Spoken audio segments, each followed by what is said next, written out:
9 years ago, when Hu Jintao and Premier Wen Jiabao came to power, and in the West, particularly in the United States, there's a lot of questions about them. So who is who? And someone said the most important question regarding China is who and Wang. We do not know them. But now we have really a lot of knowledge about the entire team of fifth generation leaders. We know Xi Jinping, he's coming later this year. We know that his wife is a very popular singer in the military.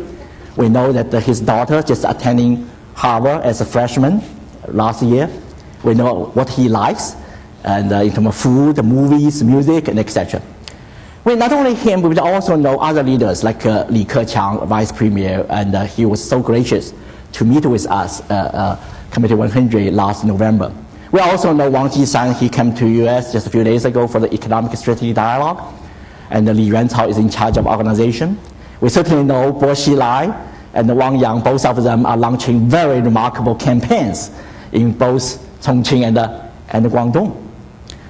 In a way that also that leadership politics become sometimes, it's unusual. For example, some leaders start to criticize others. Wen Jiabao certainly had the policies or values differ from his colleagues, and the retired leaders like Zhu Rongji start to criticize some of the policies and openly. This is the first reason. Second reason, very quickly, that this is the second reason. The third reason is the tensions that Joe mentioned about the particular international environment, and some of the tensions become increasingly acute. For example, that we know that a few months ago in Wang Fujing in front of the McDonald's, the Chinese report that about 1,000 people got together. The joke is, among these 1,000 people, 990 are undercover policemen, and among other 10 people, 8 are foreign journalists, and 1 is our good friend, ambassador to China. There's only one protest. Of course, this is a joke, but it also tells us the seriousness, the nervousness of the public opinion in China. And finally, that I think this is the first time China really emerged as a global economic giant and a regional military power. So the unfolding of this party Congress, the result of this party Congress will have implication far beyond China's board, and with economic, military, security, and etc. Now, my basic assessment is like a leadership succession this time, just like many things happening in China, is a paradox of hope and fear. Fear, there may be a chance things will get out of control. Hope that this kind of development, if it's successful, China will have second time really witness the peaceful, orderly, and the scheduled leadership transition. The outside world will have a new light. We'll have to kind of look at China in a new light to see maybe China find some kind of institutional mechanism for the most important thing, leadership succession. So that's my general assessment. Thank you very much. Our next panelist is a man that many of you may have heard of. He has a remarkable story, Dazong Wang, having spent some 21 years in this country as an executive of General Motors and Delphi, and then going back to China on behalf of Delphi to work in the joint venture there that General Motors had with Shanghai Auto, and then making the transition as a non-citizen from the GM camp to Shanghai Auto camp, and later now he is switched up to Beijing and went to an arch state-owned rival, Beijing Automotive Group, where he's now the CEO.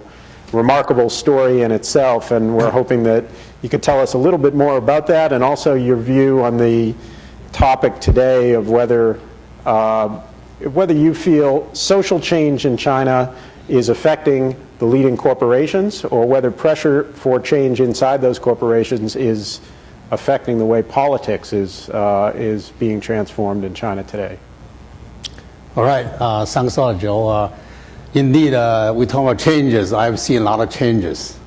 Came over States in 1981. stayed 25 years, and I went back to China in 2006, working, as Joe said, 2 American companies and 2 biggest Chinese companies.